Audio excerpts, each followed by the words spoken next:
BC రిజర్వేషన్లు కాంగ్రెస్ పార్టీకి తిరుగులేని ఆయుధంగా మారుతుందని విశ్లేషకులు అంచనా వేశారు. అయితే ఇదంతా గతం. ప్రస్తుత పరిస్థితి మాత్రం అగమ్య గోచరం. బీసీ రిజర్వేషన్ల అంశం కాంగ్రెస్కు రివర్స్ అవుతుందంటున్నారు కొంతమంది. ఇంకా చెప్పాలంటే కాంగ్రెస్ పార్టీ ఇప్పుడు పులిపై స్వారీ చేస్తోంది. ముందుకు వెళ్ళలేక వెనక్కు తగ్గలేక ఉక్కిరి బిక్కిరవుతోంది. అసలు బీసీ రిజర్వేషన్ల అంశంపై హస్తం పార్టీలో ఎలాంటి చర్చ జరుగుతోంది? బీసీ రిజర్వేషన్ల అంశాన్ని కాస్త గట్టిగానే ఎత్తుకుంది కాంగ్రెస్ పార్టీ. కాంగ్రెస్ హామీల తర్వాత ఆ స్థాయిలో ప్రచారం దక్కించుకున్న అంశం ఏదైనా ఉంది అంటే అది ఇదే. దీన్ని ముందుకు నెట్టి స్థానిక సంస్థల ఎన్నికలకు వెళ్లాలి అనేది కాంగ్రెస్ ఎత్తుగడ. అలా లోకల్ పోల్స్లో క్లీన్ స్వీప్ చేయాలి అని హస్తం పార్టీ భావించింది. కానీ అది కాస్త ఇప్పుడు కాంగ్రెస్ పార్టీకి తలనొప్పిగా మారింది. రిజర్వేషన్ల కోసం పోరాడవలసిన పరిస్థితి ఏర్పడింది. స్థానిక ఎన్నికల్లో బీసీలకు 42% రిజర్వేషన్లు కల్పిస్తామని ఎన్నికల సందర్భంగా కామారెడ్డిలో డిక్లరేషన్ చేసింది కాంగ్రెస్ పార్టీ. ప్రభుత్వం ఏర్పాటు కాగానే రిజర్వేషన్ల పెంపు కోసం మంత్రివర్గ ఉపసంఘాన్ని సైతం ఏర్పాటు చేశారు. ఆ తర్వాత ప్రత్యేక కమిషన్ ఏర్పాటు చేసి కుల గణన చేపట్టి బీసీ జనాభా కూడా లెక్క తేల్చారు.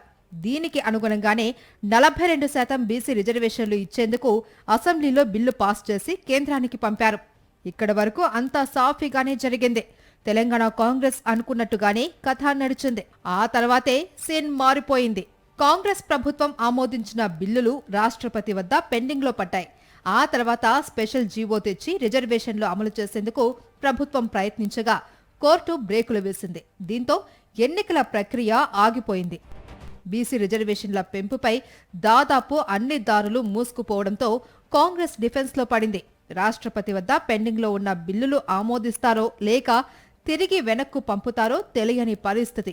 రాష్ట్ర ప్రభుత్వం తెచ్చిన స్పెషల్ జీవో కూడా కోర్టులో నిలబడే పరిస్థితి లేదు. దీంతో 42% బీసీ రిజర్వేషన్లతో ఎన్నికలకు వెళ్లే అవకాశం దక్కలేదు ప్రభుత్వానికి. అలాగని పాత రిజర్వేషన్లతో ఎన్నికలకు వెళ్దామంటే బీసీ సంఘాలతో పాటు ప్రతిపక్షాల నుంచి వ్యతిరేకత వచ్చే అవకాశం ఉంది. పోనీ ఎన్నికలను వాయిదా వేద్దామంటే ఆర్భాటంగా ప్రకటించి వెనక్కు తగ్గినట్టు అవుతుంది. పైగా లోకల్ క్యాడర్ నుంచి వ్యతిరేకత మరింత పెరిగే ప్రమాదం ఉంది. ఇలా ఎటూ పాలుపోని స్థితిలో పడింది తెలంగాణ కాంగ్రెస్. బీసీ రిజర్వేషన్లు పెంచి దేశంలో ట్రెండ్ సెట్ చేయాలి అని భావించిన అధికార కాంగ్రెస్ పార్టీ ప్లాన్ ఇలా మధ్యలో ఆగిపోయింది. దీంతో ఆ పార్టీ నేతలంతా సందిగ్ధంలో పడ్డారు.